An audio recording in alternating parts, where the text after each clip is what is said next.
Hello hello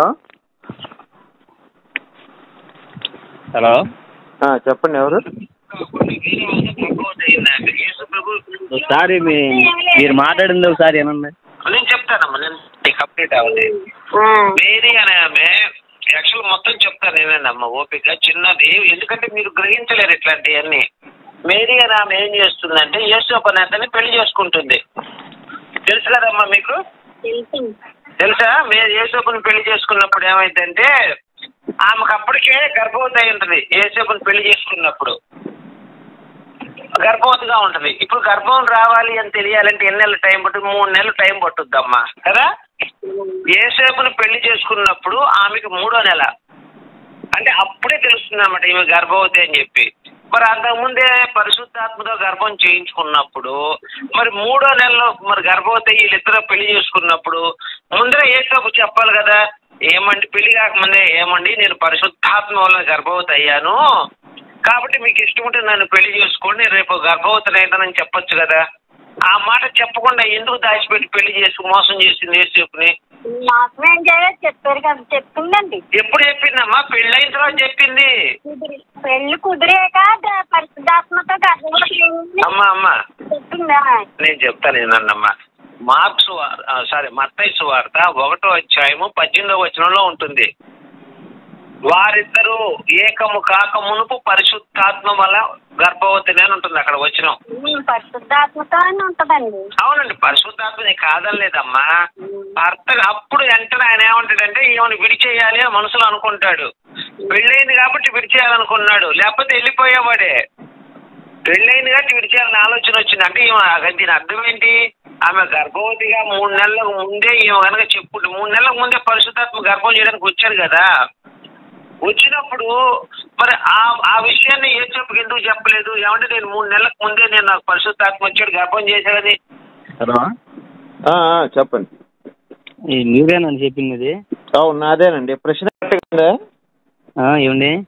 ప్రశ్న అర్థమైందా? నేను అడిగిన ప్రశ్న అర్థమైందండి.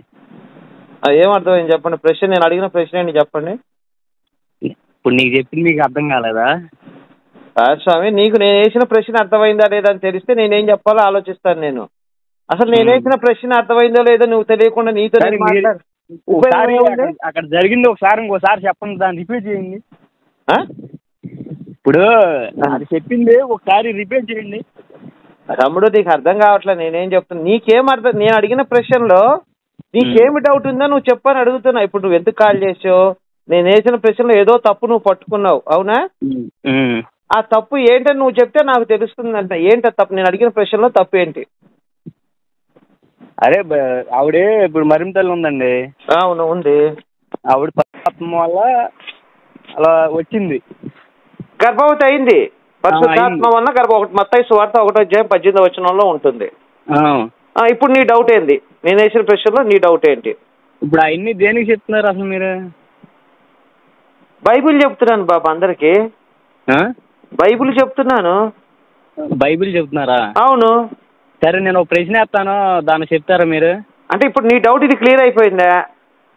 చెప్పేది మీరు బాబు నీ పేరు నువ్వు చెప్పలేదు కానీ నా పేరు అయితే గోపి. ఇప్పుడు సురేష్, ఇప్పుడు నువ్వు నన్ను కాల్ చేసిన విధానం ఏంటి? అసలు ఫస్ట్ మరియమ్మ గురించి మనం మాట్లాడుకున్నాం, అవునా? అవును, దాని గురించి మాట్లాడదాం. మీరు బైబిల్ గురించి మొత్తం బైబిల్ గురించి చెప్తున్నాను అంటున్నారు కదా. బైబిల్ చదివా నేను ఆది కాండం నుంచి ప్రకటన గ్రంథం కాక 22 సార్లు చదివాను. మొత్తం అర్థం చేసుకున్నాను బైబిల్ అంతా కూడా. మొత్తం పూర్తిగా చదివేశారు? చదివేశాను. 40 మంది ప్రవక్తలు రాశారు. నా 66 పుస్తకాలు ఆది కాండం నుంచి ప్రకటన గ్రంథం దాకా. పాత నిబంధన ఏమన్నా 39 పుస్తకాలు, కొత్త నిబంధన 27 పుస్తకాలు. ఇప్పుడు నీ డౌట్ ఏంది అడుగుతాము. ఇప్పుడు నేను చెప్పింది అయితే నీకు క్వశ్చన్, నా ప్రశ్న క్లారిటీ ఉంది, నీకు అర్థమైంది. ఇప్పుడు ఆ ప్రశ్న పక్కన పెట్టేద్దాం అంటావా ఏంటి? పక్కన పెట్టేద్దాం గురించి కాదండి. ఇప్పుడు నేను కొత్త ప్రశ్న అడుగుతావా నన్ను? బైబిల్ గురించి మీరు అంత చెప్తున్నారు కదా. అంటే నేను చెప్పిన మీరు ఏ దేవుడిని పూజిస్తారు? మీరు ఎవరిని? మీరు. నేనా? అందరి దేవుళ్ళని పూజిస్తాను. అందరి దేవుళ్ళని పూజిస్తాను. అందరు దేవుని పూజిస్తారు. అది మీకు ఇష్టం కాబట్టి మీరు చేస్తున్నారు. ఇష్టం కాదయ్యా, ప్రశ్న నువ్వు అర్థం చేసుకోవట్లా. ఇప్పుడు ఒక వ్యక్తిని మోసం చేసిన ఆమె కడుపున పుట్టేవాడు దేవుడు ఎలా అవుతాడు? ఇది ఫస్ట్ ప్రశ్న నాది. రెండో ప్రశ్న వచ్చేసి మత్తయి సువార్త 1:18 దాకా నలుగురు యేసు వంశావళిలో 4 ఆడవాళ్ళు ఉంటారు. రాహాబు, బెత్సిబా, తామర, రూతు. వీళ్ళు 4 కూడా వ్యభిచారులే. బైబిలే చెప్పింది, నేను చెప్పిన మాట కాదు. మళ్ళీ నన్ను అపార్థం చేసుకోకు. అబద్ధం చేసుకున్నాను. ఈ 4 వ్యభిచార వంశంలోంచి యేసు పుట్టాడు. ఈ యేసు పుట్టడం వల్ల వ్యభిచార వంశంలో పుట్టినోడు దేవుడు ఎట్లా అవుతాడు? ఇది నా రెండో ప్రశ్న. కాబట్టి నేను ఇట్లా ప్రశ్నిస్తూ ఉన్నాను. నా ప్రశ్నకి ఎవరైనా సమాధానం చెప్తే సంతోషిస్తానని చెప్పి నేను అందుకని యూట్యూబ్లో పెడుతున్నాను. అయ్యి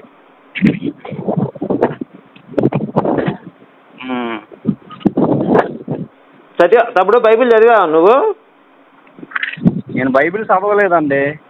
అయ్యో, నేను చదవాల బైబిల్. ఇప్పుడు నేను చెప్పేది తప్పని నువ్వు రుజువు చేయాలని నువ్వు బైబిల్ చదివి ఉండాలి కదా. ఏంటంటే మీరు చెప్తున్నారు కదా, దాని గురించి తెలుసుకుందామని. ఓకే. ఇప్పుడు నీకేమైనా డౌట్ ఉంటే అడుగు, నేను ఖచ్చితంగా నీకు రిఫరెన్స్తో చూపించి నేను ఎక్స్ప్లెయిన్ చేస్తా. ఉత్తర నోటి మాటలు చెప్పే తమ్ముడు ఒక మాట, ఆ మాట సొల్లు మాటలు చెప్పేసి అయిపోయిన తమ్ముడు అని చెప్పను. పూర్తిగా రిఫరెన్స్ చూపించి నీ చేత చూపించి చదివించి నీ చేత ఒప్పించిన తర్వాతే నేను ఫోన్ పెట్టేస్తాను. నీ డౌట్లు ఏమైనా ఉంటే అడుగు. అది ఇప్పుడు యేసుప్రభు ఉన్నాడన్నా? ఉన్నాడు తమ్ముడు, నేనే లేడలేదు, ఉన్నాడు. నాకు గంటలో ఏం జరిగిందో నాకు తెలియదు. ఏంటది? అంతకుముందు ఏం జరిగిందో నాకు తెలియదు. అర్థం కాలేదు. అంతకుముందు అంటే నాకు అర్థం కాలేదు. అంతకుముందు అంటే పరిశుద్ధాత్మ నుంచి ఆయన పుట్టాడు అని తెలుసు కానీ తమ్ముడు నువ్వు ఇక్కడ ఒక పాయింట్ నువ్వు గమనించాల్సింది పరిశుద్ధాత్మలో పుట్టాడు. ఓకే, అది నేను కూడా ఒప్పుకుంటా. పరిశుద్ధాత్మ దేవుడు ఈయన్ని పూజించాలని బైబిల్ ఎక్కడైనా నువ్వు చదివావా? పాస్టర్ గారు ఎప్పుడైనా చెప్పాడా నీకు పరిశుద్ధాత్మని పూజించాలని? చెప్పలా. మరి పరిశుద్ధాత్మ దేవుడు ఎట్లా అవుతాడు? ఆయన ఎట్లా పూజిస్తాం మనము? క్లియర్ చేసుకుందాం. ఇప్పుడు మేరీకి గర్భం చేసింది పరిశుద్ధాత్మ కాబట్టి పరిశుద్ధాత్మ దేవుడు అని బైబిల్లో ఎక్కడా లేదు. అతను పరిశుద్ధాత్మని పూజించాలని లేదు. పరిశుద్ధాత్మ అంటే ఒక మంచి ఆత్మ అనే విధంగా అర్థం వస్తుంది. దుష్టాత్మ ఉంది, పరిశుద్ధాత్మ ఉంది, చెడు ఆత్మ ఉంది, ఇంకా రకరకాల ఆత్మలు ఉన్నాయి. కుంటి ఆత్మ ఉంది, గుడ్డి ఆత్మ ఉంది, మూగాత్మ ఉంది. బైబిల్లో చాలా రకాల ఆత్మలు ఉన్నాయి. కాబట్టి ఆత్మ అనేది, ఇప్పుడు నా పేరు ఆత్మారావు తమ్ముడు, ఇప్పుడు నేను ఆత్మను అయిపోతానా? ఇప్పుడు నీ పేరు పెంటారావు అనుకో, మాట వరుసగా నువ్వు పెంట అయిపోతావు తమ్ముడు. అది అందుకని ఆత్మ అని పెట్టుకున్నంత మాత్రాన అది ఆత్మ కాదు అనేది నా అభిప్రాయం. లేదండి ఇది ఆత్మ అండి, దీన్ని పూజించాలని ఎక్కడైనా ఉందనుకో, పరిశుద్ధాత్మ పూజించాలి, మీరు రోజు ఆయనకి ప్రేయర్ చేయాలని ఎక్కడైనా ఉందనుకో, ఖచ్చితంగా ఆయన దేవుడని మనం ఒప్పుకోవచ్చు. ఇప్పుడు బాప్టిజం అంటే ఏంటమ్మా? ఏంటది బాప్టిజం అంటే ఏంటి? ఏంటది బాప్టిజం అంటే ఏంటి? బాప్టిషన్ అంటే తెలియదు తమ్ముడు, అవడు నేను ఎప్పుడు వెళ్ళలేదు. నీ బైబిల్ తెలిసి అంటున్నావు కన్నా తమ్ముడు. బాప్టిజం అది, బాప్టిషన్ కాదు, బాప్టిజం. సరే నాకు రావట్లేదు కానీ చెప్పు. యేసుక్రీస్తుని ఎవరైతే నమ్ముతారో, ఆయన రక్షకుడుగా అంగీకరిస్తారో, అంగీకరించి నీళ్ళల్లో మునిగి లేస్తే అదే బాప్టిజం. వాళ్ళ తప్పులు ఒప్పుకోవాలి యేసు ప్రభు దగ్గర. ఏమని ఒప్పుకోవాలి? అయ్యా యేసయ్యా నేను ఒక రేప్ చేసా, ఇంతకుముందు ఒక మర్డర్ చేసా, దొంగతనం చేసా, 10 మందిని చంపా అన్ను గనక ఆ నేరం చేసింది యేసు దగ్గర ఒప్పుకొని నీళ్ళలో మునిగితే నువ్వు బాప్టిజం తీసుకున్నట్టు. అట్లా అది తీసుకున్నట్టు ఇంకా యేసయ్యగా నీకు రక్షకుడు అంగీకరించుకున్నట్టు. ఇంక నువ్వు నీకు యేసే రక్షకుడు. ఇక అది తీసుకుని అది కాదన్న, తీసుకోమన్నారు బాగానే ఉంది. తీసుకోకుండా కొంతమంది రక్షించి పడరా అంటున్నారు కదా. బాప్టిజం తీసుకోకపోతే రక్షించబడడు వాడు బైబిల్ ప్రకారం. తీసుకుంటే మాత్రం రక్షించబడతాడు. అంత నమ్మకంగా నువ్వే చెప్తున్నావు కన్నా, ఇంక నేను చెప్పేది ఏముంది తమ్ముడు? రక్షించబడటం అంటే ఏంటది బైబిల్ ప్రకారం? కాదయ్యా, నువ్వు ఆ బాప్టిజం తీసుకున్నావు, బండి మీద పోతే నీకు యాక్సిడెంట్ జరగదా, జ్వరం రాదా, జబ్బు రాదా? నాకు ఎలా వస్తుందో నీకు కూడా అలాగే వస్తుంది. మరి నువ్వేం రక్షించబడినట్టు? ప్రజలను మోసం చేయడానికి రాసిన మాట అది. రక్షించబడటం అంటే ఏంటి? ఇప్పుడు నేను హిందువుని, నువ్వు క్రిస్టియన్వి, నీకు జ్వరం వస్తుంది, నాకు జ్వరం వస్తుంది, మీ అమ్మగారికి ఏదో జబ్బు వస్తుంది, మా అమ్మగారికి జబ్బు వస్తుంది, మా నాన్నగారికి జబ్బు వస్తుంది, మా నాన్నగారికి జబ్బు వస్తుంది. నీకు ఆకలి వేస్తుంది, నాకు ఆకలి వేస్తుంది, నువ్వు తింటావు, నేను తింటా, నీకు అప్పులు ఉంటాయి, నాకు అప్పులు ఉంటాయి. మరి ఏంటి ఇంకా నువ్వు బాప్టిజం వేసి నువ్వు తీసుకొని రక్షించబడింది ఏముంది? అదేంటంటే ప్రజల్ని మోసం చేయడానికి కల్పించి రాసిన మాట. లేదండి రాసింది తమ్ముడు, లేదండి చెప్పేది బైబిల్ రాసింది 40 మంది రాశారు అంటున్నావు. ఆ 40 మంది కరెక్ట్గానే రాశారా? తాగుబోతుల వాళ్ళు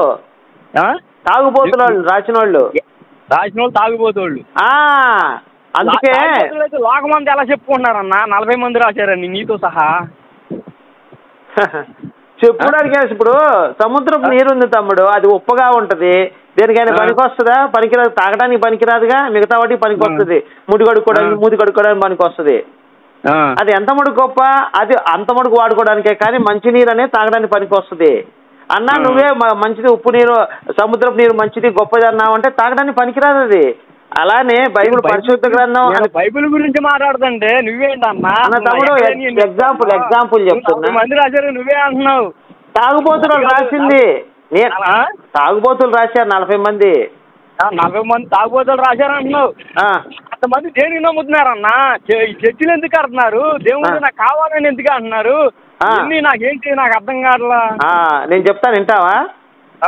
దానికోసం ఇప్పుడు నేను ఒకటే ప్రశ్న అడుగుతాను తమ్ముడు. ఇప్పుడు ప్రజలందరూ ఎట్లున్నారంటే ఉచిత పథకాలకి ఓట్లు వేసేవాళ్ళు ఎక్కువైపోయారు మార్కెట్లో. అలాగే రాజకీయాల్లోకి వెళ్ళేవింటన్నా. అరే ఇను తమ్ముడు, ఫస్ట్ ఇదే ఓపిక లేదు. అదే ఇప్పుడు రాజకీయాల గురించి నేను చెప్పేది. ఉచిత పథకాలకు అలవాటు పడ్డట్టే ఏసై అన్ని ఉచితంగా ఇస్తాడని చెప్పి ఏసై అన్ని ఉచితంగా ఇస్తాడని ఏసై అన్ని ఉచితంగా ఇస్తాడని చెప్పి ఏసై నమ్ముతున్నారు. నీకు అదే చెప్తున్నా. ఏసై కూడా అన్ని ఉచితంగా ఇస్తాడని చెప్పి ఏసై నమ్మటం మొదలు పెట్టారు. కాళ్ళు నొప్పులు వచ్చినాయి, ఏసై నమ్ముకుంటే తగ్గిపోద్ది. ముడ్డి నొప్పి వచ్చింది, ఏసై నమ్ముకుంటే తగ్గిపోద్ది. మూతి నొప్పి వచ్చింది, ఏసై నమ్ముకుంటే తగ్గిపోద్ది. నాకు అప్పులున్న ఏసై నమ్ముకుంటే తగ్గిపోద్ది. లేకపోతే మా ఇంటి పక్కన నాతో గొడవ పడ్డాడు, చచ్చిపోవాలి, ఏసై నమ్ముకుంటాడు, చచ్చిపోతాడు. ఈ నమ్మకాల వలన ఎక్కువ నేసు నమ్మాల్సి వస్తుంది. అంటే ఏంటిది? అది కాదు, అసలు దేవుడు ఉన్నాడా? ఉన్నాడు. ఏ దేవుడైనా ఉన్నాడా? ఉన్నాడు. ఏ దేవుడు ఉన్నాడు? అయితే నేను ప్రశ్న అంతా చెబుతావు తమ్ముడు. చెప్పు. ఇప్పుడు దేవుడి దగ్గర నువ్వు ఉన్నాడా లేడా అని అడిగావు. నీ వయసు ఎంత? నా వయసు అన్న 30 సంవత్సరాలు. 30 సంవత్సరాలు. తమ్ముడు నీకు ఆశలు వచ్చినాయా? నీకు ఆశలు ఉన్నాయా? 30 ఆ మాట నువ్వు వచ్చావు కదా అన్న. తమ్ముడు నా ప్రశ్న నువ్వు పాజిటివ్ గా తీసుకో. నన్ను ఒక ఫ్రెండ్ గా తీసుకో. నన్ను ఒక ఫ్రెండ్ గా నువ్వు నన్ను ఒక ఫ్రెండ్ గా అదే అందుకే వచ్చినాయి కదా. నేను అడిగేది అక్కడ ఎందుకున్నాయి? అక్కడ ప్రపంచంలో ప్రతి మనిషి కూడా అక్కడ హెయిర్ ఉంటుంది. జంతువులకు హెయిర్ ఉండదు, ఓన్లీ మనుషులకు మాత్రమే ఉంటది అక్కడ హెయిర్. ఎందుకు ఉంటది?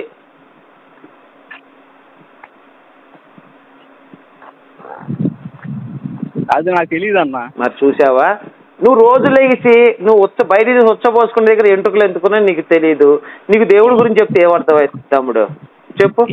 నువ్వే అన్నావు కదన్నా 40 మంది. కాదు తమ్ముడు, పొద్దున్న లెగిస్తే నువ్వు పాసు పోసుకుంటావు, రోజుకు 4-5 సార్లు వెంట్రుకలు. తమ్ముడు నన్ను మాట్లాడి తమ్ముడు ఒకసారి నన్ను మాట్లాడి తర్వాత మాట్లాడదు. కానీ పొద్దున్న లెగిస్తే నీకు అక్కడ వెంట్రుకలు ఎందుకున్నాయో తెలీదు, వాటిని గొరుగుతుంటావు అప్పుడప్పుడు. నీకు అసలు చిన్న నాలెడ్జ్ లేనప్పుడు భగవంతుడి గురించి చెప్తే అర్థం చేసుకునే భగవంతుడి గురించి చెప్పుకుంటే అర్థం చేసుకునే కెపాసిటీ నీకుందని నేను ఎట్లా అనుకోవాలి? నువ్వు చెబుతున్నావు కన్నా, నేను చెప్తా నీకు. అవును రాశారు అంటున్నావు. తాగుబోతోళ్ళు బైబిల్ వచ్చి ఎన్ని సంవత్సరాలు అవుతుంది? 2000 సంవత్సరాలు అయింది. 2000 సంవత్సరాలు అయింది. ఆ బైబిల్ ఎవరెవరు రాశారు? 40 మంది తాగుబోతులు రాశారని చెప్పానుగా. ఆ పేర్లు చెప్పవా నువ్వా? పేర్లు రాశావా? 40 మంది ఒకటి పేరు చెప్పు. యాకోబు, యోహాను, మత్తయి, మార్కు, మోషే. 4 అన్నా 10 చెప్పినా నేను. ఇప్పుడు ఇంకేమైనా కావాలా? 40 అన్నా 10 చెప్పావు. ఇంక 40 మంది రాశారు ఉన్నాయి నా దగ్గర బాబు.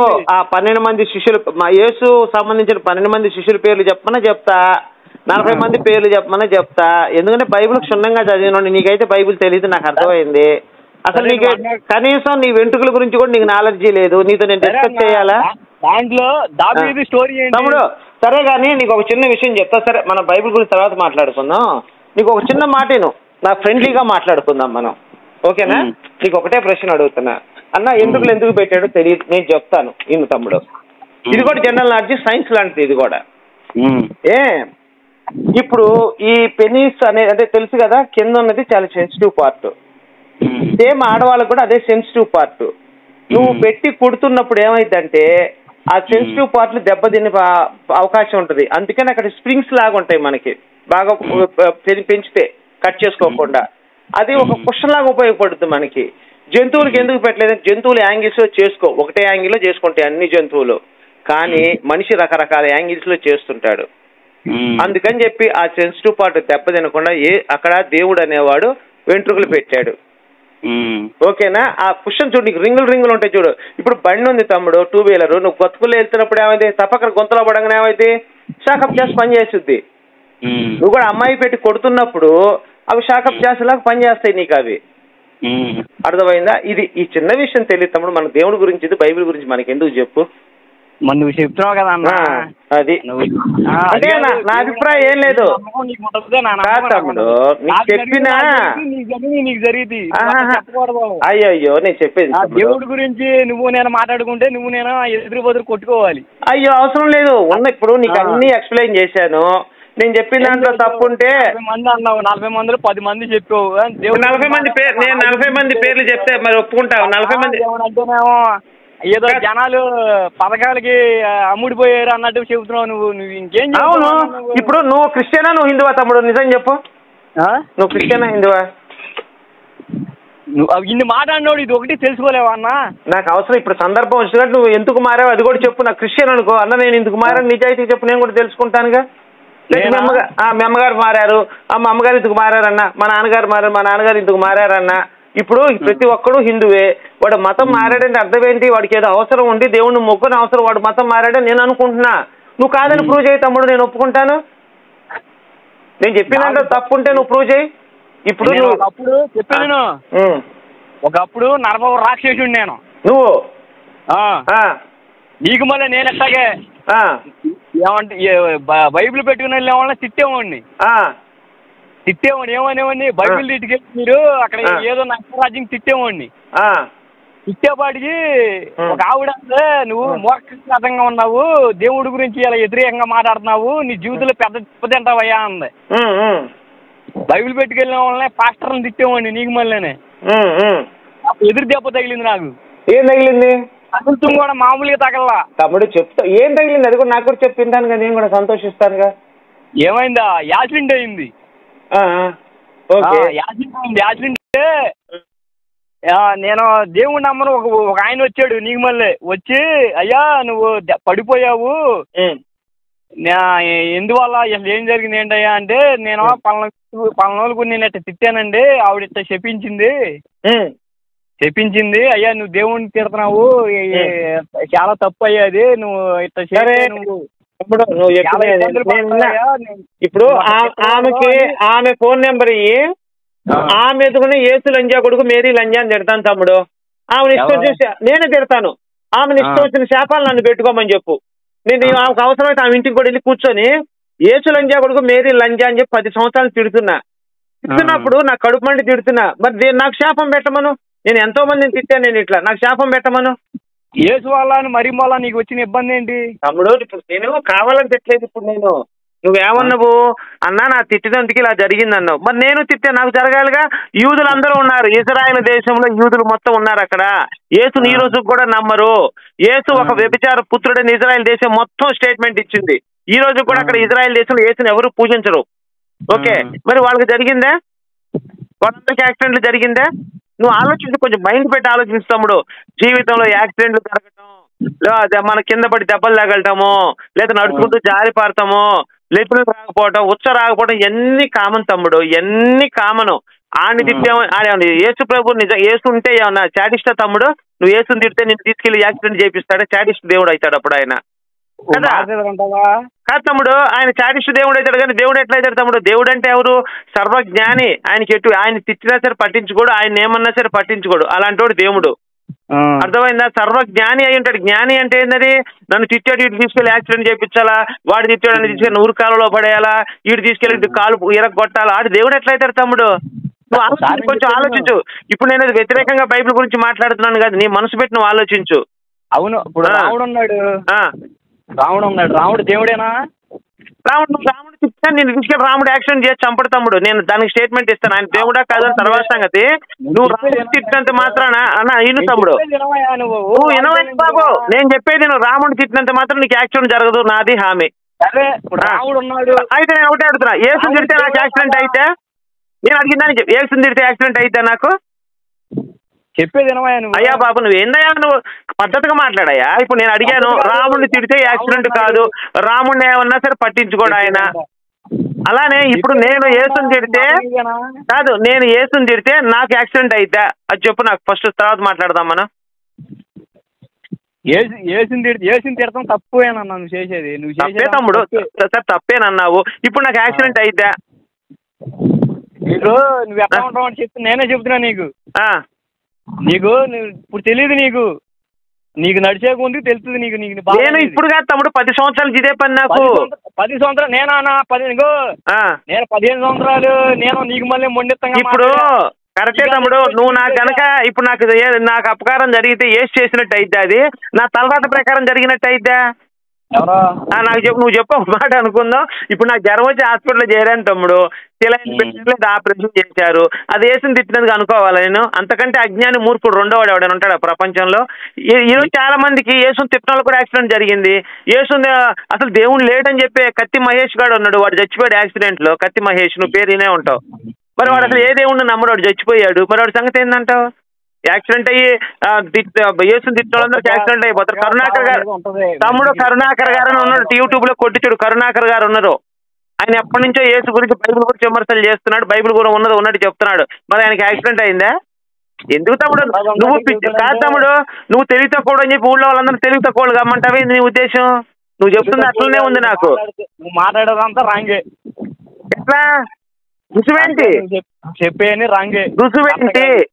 నేనేం అడుగుతున్నాను? దేవుడు నీ గొప్ప, నేను మాట్లాడిన దాంట్లో తప్పేంటి? నీలో ఉంచుకోవా, నువ్వు లోకం అంతా చెబుతావే. నువ్వు నా దేవుడు నా గొప్ప, నీ దేవుడు నీ గొప్ప. తమ్ముడు నువ్వు స్వార్థంతో మారావు. నువ్వు స్వార్థంతో నన్ను యేసయ్య బతికించాడని చెప్పి ఆ స్వార్థంతో నువ్వు మారావు. నీకు నాకు తేడా లేదా? స్వార్థపరుడు నువ్వు కాదు, నిన్ను బతికించాడా? నన్ను చంపమని యేసు వచ్చి మరి ఎప్పుడు డేట్ చెప్పు, నేను ఎప్పుడు చచ్చిపోతా, నేను ఎప్పుడు చచ్చిపోతానని యేసుంటే తమ్ముడు కాదు. నేను చెప్తున్నా, మరి యేసు ఉన్నాడంటే నన్ను చంపమని చెప్పొచ్చి అది కాదు. నేను ఎప్పుడు చచ్చిపోవాలో నా భగవంతుడు ఎప్పుడో నాకు రాసి పెట్టాడు. నేను ఏ రోజు పుట్టాలి, ఏ రోజు చచ్చిపోవాలి, ఏ రోజు ఎన్ని చిత్రం అనుభవించాలి, ఎన్ని కష్టాల నుంచి నా దేవుడు నాకు రాసి పెట్టాడు. కర్మ సిద్ధాంతాన్ని నమ్ముతాను నేను. నీలాగా పిచ్చోండి కాదు తమ్ముడు. నేను యాక్సిడెంట్ జరగానే ఏసఐ యాక్సిడెంట్ చేశాడు, మురుకాలలో జారిపడగానే నాకు ఏసఐ మురుకాలలో పడేశాడు.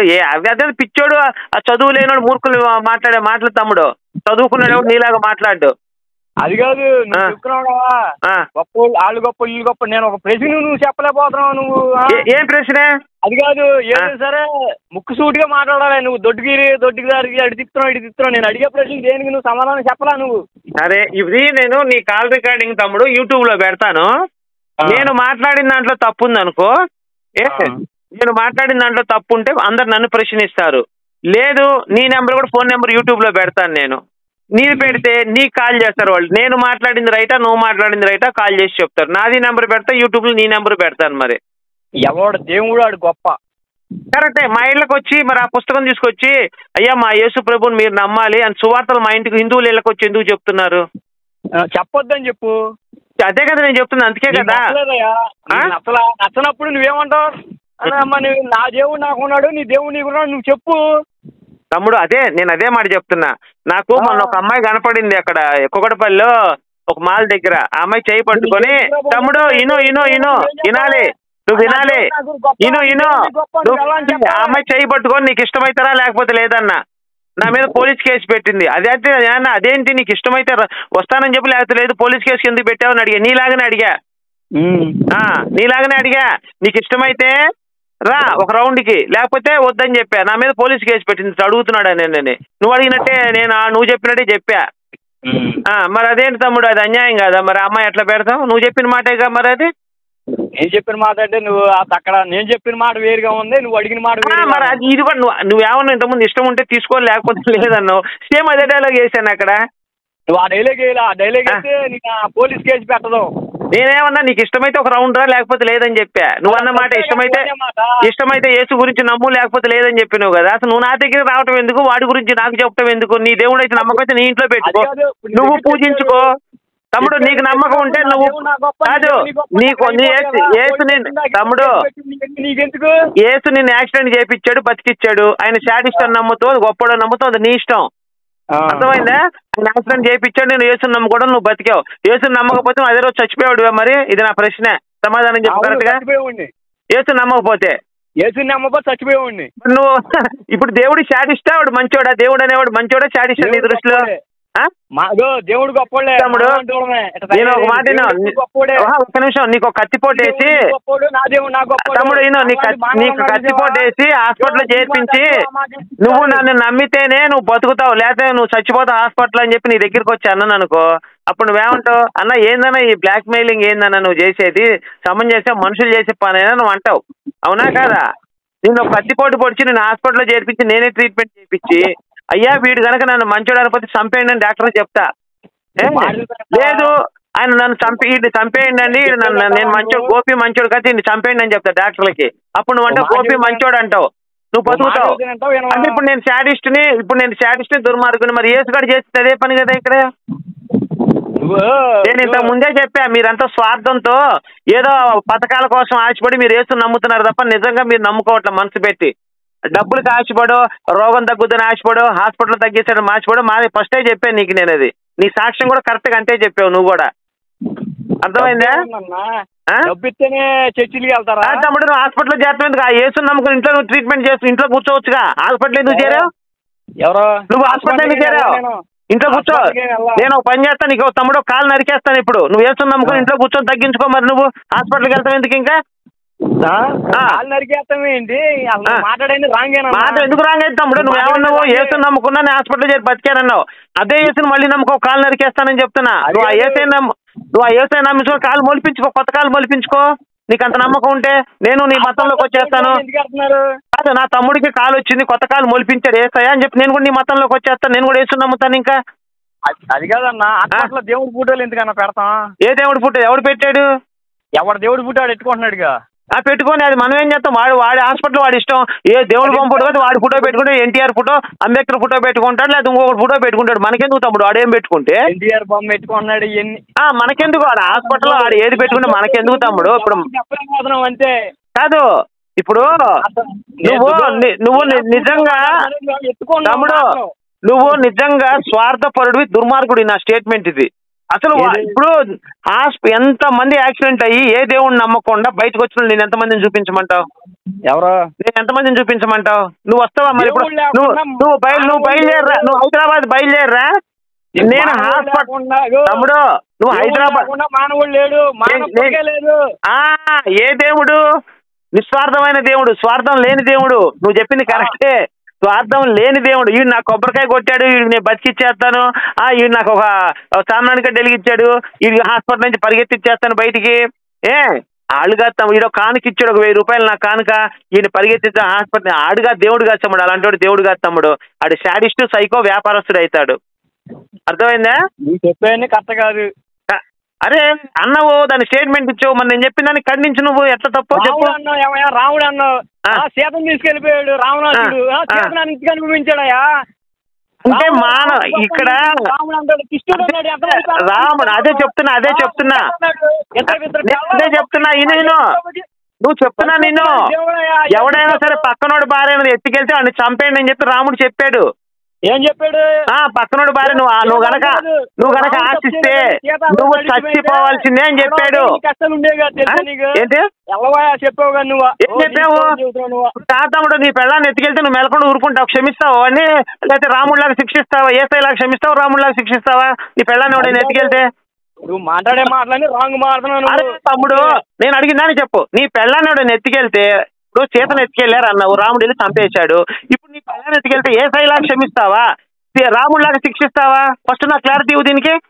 తప్పు తెలుసుకుంటాం. ఏమని తప్పు తెలుసుకుంటామయ్యా? ఏం తెలుసుకో తమ్ముడు? నీ భార్య ఫస్ట్ మళ్ళీ ప్రశ్న నేను జాగ్రత్తగా. నీ భార్యను ఎవడైనా ఎత్తుకుపోయాడు ఒక దుర్మార్గుడు, వాడిని చంపుతావా, వాడిని క్షమించి వదిలేస్తావా? ఇది నా ప్రశ్న. ఏసై ఏం చెప్పాడు? నీ శత్రువులను కూడా క్షమించి వదిలేయమన్నాడు. నువ్వైతే ఏం చేస్తావు? నేనైతే లంచా కొడుకుని వట్టలు కోసి కారం పెట్టి తల నరికి మళ్ళీ కారం పెడతాను అక్కడ.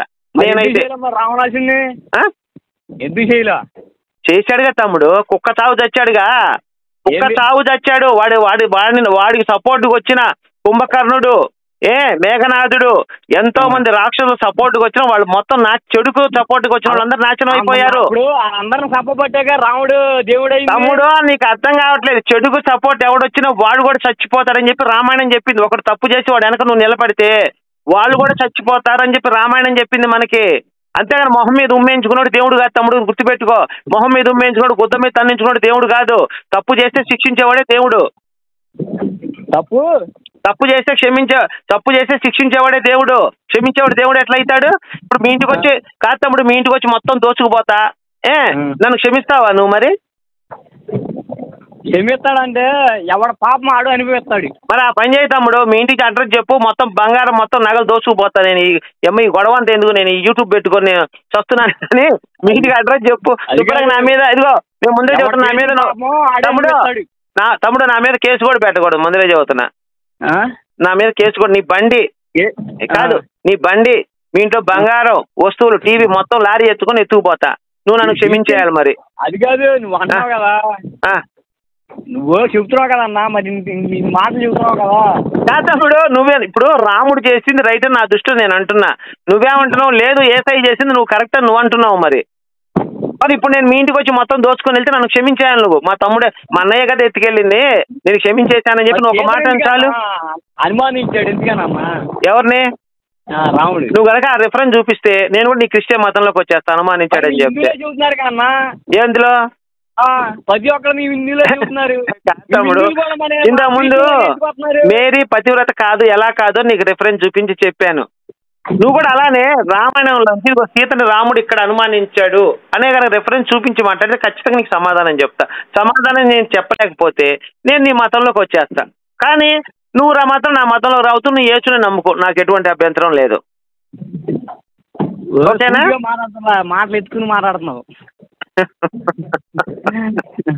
సరేలే తమ్ముడు, ఇప్పుడు చాలాసేపు అయిందిలే కానీ మనం మాట్లాడి సరే మాట్లాడదాంలే, సరేనా?